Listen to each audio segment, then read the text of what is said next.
Queen of tears के episode 6 की शुरुआत में हम देखते हैं जहां सीसीटीवी कैमरे में सिक्योरिटी गार्ड को पता लग जाता है कि आखिर जंगल में गया कौन। वहीं हमें ये देखने को मिलता है कि यून के साथ आखिर वो कौन है जो उसके साथ मिली हुई है, और ये है इनकी भाभी जो यून के साथ मिलकर कुछ प्लानिंग प्लॉटिंग करते हुए हमें नजर आती है।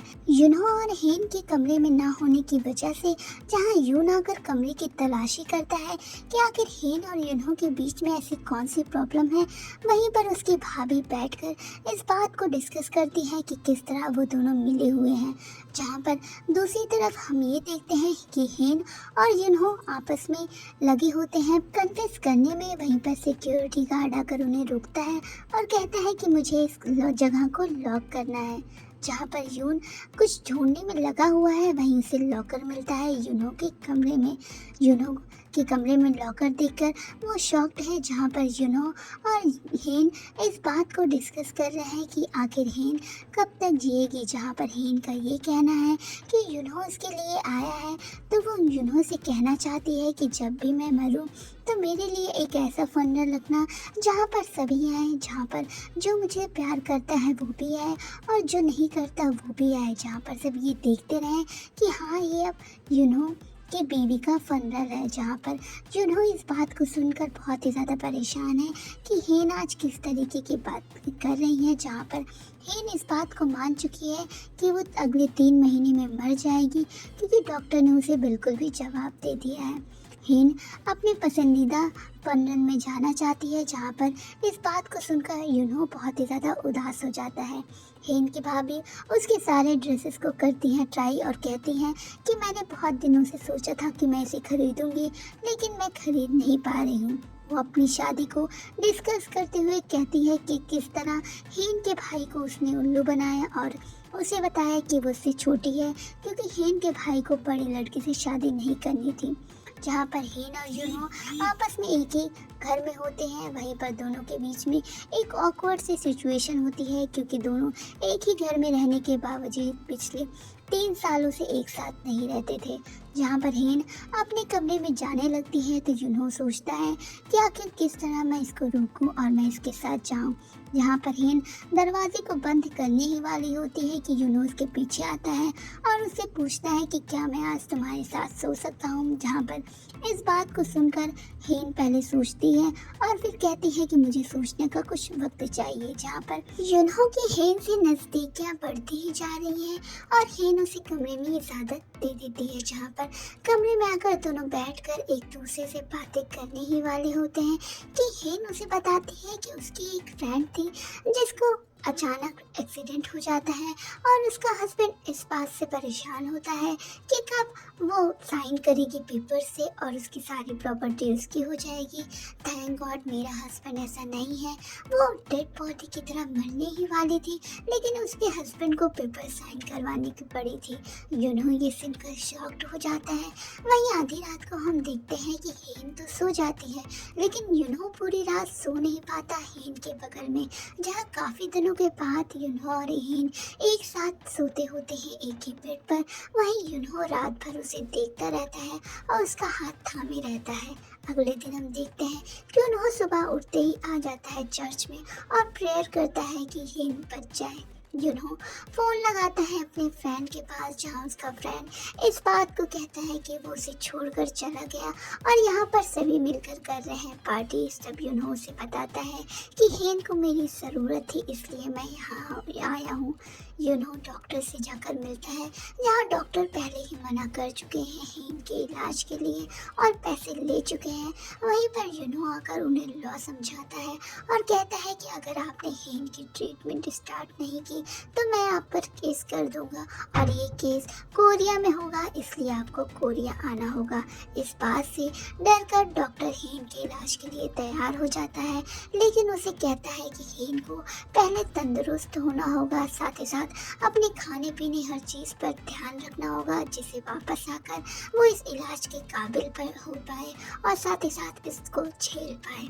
वहीं अगले दिन हम ये देखते हैं कि दूसरी जगह जहाँ पर हेन की भाभी को सीसीटीवी कैमरे ने देख लिया, वहीं पर सेक्रेटरी आकर उन्हें बताती है कि तुम इतनी केयरलेस कैसे हो सकती हो। जहाँ पर उसकी भाभी इस बात को सोचती ही होती है और उसके भाई से उसके लिए सॉफ्ट कॉर्नर पैदा होने ही लगता है कि जहाँ पर उसका भाई अपनी बीवी को लेकर बहुत ही ज़्यादा हमें पॉजिटिव दिखाई देता है। वो कहता है कि हम दोनों बहुत ही ज़्यादा प्यार करते हैं एक दूसरे से, जहाँ पर उसकी भाभी को भी इसका एहसास होता है, लेकिन पैसे के आगे वो कोई भी बात नहीं सुनती। जहाँ पर एक बार फिर से हमें जर्मनी में यूनो और हेन दिखाई देते हैं, जहाँ पर यूनो एक लड़की को देखकर हल्का सा मुस्कुरा देता है और हेन जेलस फील करने लगती है। जहाँ पर जेलस फील करने के साथ साथ दोनों के बीच में एक आर्गुमेंट होती है। वहीं दूसरी तरफ यूनो के रूम में उसका सीक्रेट डोर खोलने की सेक्रेटरी पूरी कोशिश करती है और खोलकर उसकी कुछ फाइल्स पढ़ लेती है। जहाँ पर यूनो और हेन जर्मनी में अपने बिताए हुए हनीमून की कुछ यादें ताज़ा करते हैं। वहीं पर दोनों एक साथ स्ट्रीट फूड को एंजॉय करते हुए भी हमें दिखते हैं, जहाँ पर दोनों एक साथ जर्मनी में चलते होते हैं अपने हनीमून की तरह। वहीं पर जब हेन देखती है कि वहाँ पर एक लकी कार्ड है जिसे लेकर वो लकी हो सकती है, तो वो उसे खरीदती है। वहीं पर जब हॉस्पिटल में यूनो और हेन आते हैं तो हेन इलाज से पहले जाने के लिए जब उसका बॉडी वेट होता है तो उसे पता चलता है वो कि 5 किलो ज़्यादा हो गई है। इस बात से वो बहुत ही ज़्यादा परेशान हो जाती है कि मुझे ब्यूटीफुल होकर ही मरना है, मुझे अपने चेहरे को बर्बाद करके नहीं मरना है। इलाज के लिए वो अंदर जाती ही होती है कि इस बाहर देखती है एक छोटा सा बच्चा दौड़ता हुआ जाता होता है। हेन उसके पीछे पीछे जाती है, आखिर ये बच्चा है कौन। यहाँ पर यूनो हेन के इलाज के लिए परेशान होता है, तभी नर्स आकर बताती है कि हेन तो अपने कमरे में है ही नहीं, वो बाहर जा चुकी है, सिक्योरिटी कैमरा में कैद हुआ है।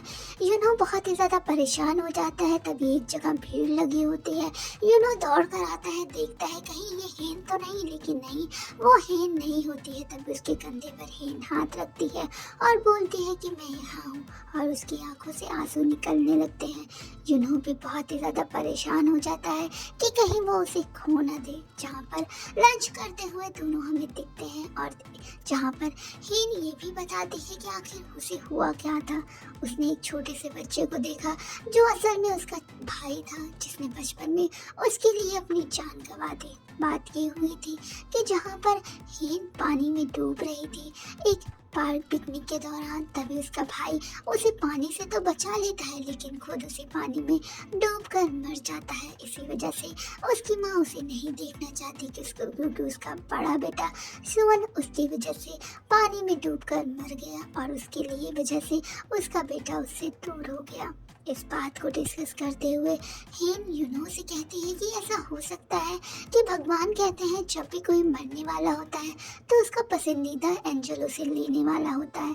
जहाँ पर मेरा भाई मुझे बहुत ही ज़्यादा प्यार करता था और अब वो मुझे एंजल बनकर लेने वाला है।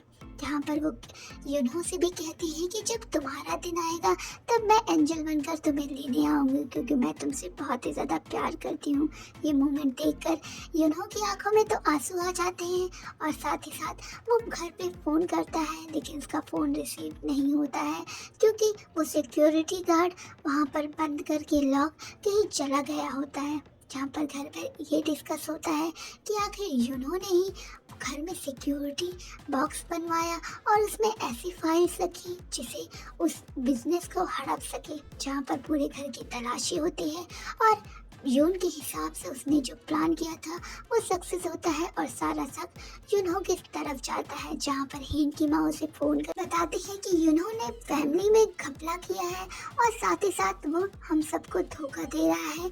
वहीं पर हेन ये सुनकर मोबाइल फ़ोन कट कर देती है और वो यूनो के खिलाफ कोई भी बातें नहीं सुन पाती है। यूनो अपनी फ्रेंड के पास फ़ोन करता है और कहता है कि पता करे आखिर माजरा क्या है। जहाँ पर यूनो जब रूम में आता है तब हेन उसे कहती है कि तुम फ़ोन ऑफ कर दो, क्योंकि मैं नहीं चाहती कि कोई भी चीज़ें हमें हमारे इलाज में डिस्टर्ब करे। जहाँ पर यूनो के पास उसकी मॉम का फ़ोन आता ही होता है कि हेन उसके हाथ से फ़ोन लेकर कट कर देती है।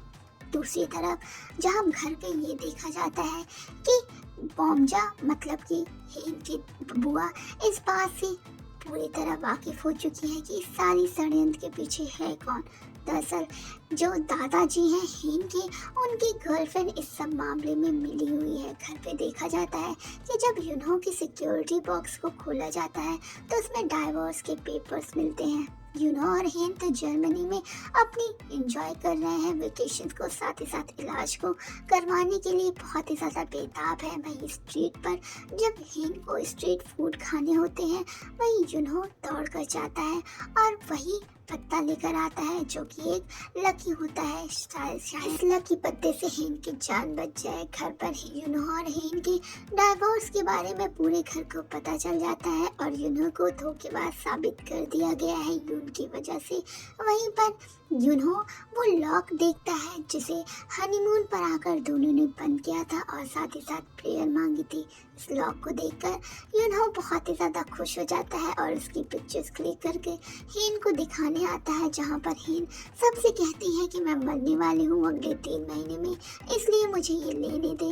और वो लेकर जब यूनहो के पास हेन जाती होती है खुशी खुशी, तभी उसका फ़ोन बजता है। सामने यूनहो को देखकर हेन खुश होती है, लेकिन फ़ोन पर अचानक नज़र पड़ने पर हेन देखती है कि उस पर डाइवोर्स का एक पेपर है जो यूनहो ने उसके लिए तैयार करवाया है। यूनहो जब उसके पास आता है तब हेन उसको बताती है कि क्या तुम मुझसे डाइवोर्स लेना चाहते थे, ये पेपर्स तुम्हारे रूम से मिले हैं। यूनहो सच बात बताता है जब हेन कहती है क्या ये उसी दिन की बात है जब मैंने तुम्हें बताया था कि 3 महीने में मैं मरने वाली हूँ। तब हेन के यूनहो इस बात से कन्फेस करता है कि हाँ ये उसी दिन की बात है, लेकिन ये पूरी बात नहीं है। मैंने ऐसा डिसीजन क्यों लिया, मैं इस बात को तुम्हें बताना चाहता हूँ, लेकिन हेन उसकी बात नहीं सुनती। फ्लैशबैक में लास्ट में हम देखते हैं कि जहाँ पर हेन यूनहो को देखती है जब बारिश में अपना छाता देकर यूनहो बारिश में भीगता जाता होता है, तो हेन सोचती है कि क्या यही प्यार है, क्या ये यही फर्स्ट लव है जिसके बारे में हम सब ने सुना था। क्या यूनहो उससे इतनी ज़्यादा मोहब्बत करता है। आगे की एपिसोड की जानकारी के लिए हमारे चैनल को सब्सक्राइब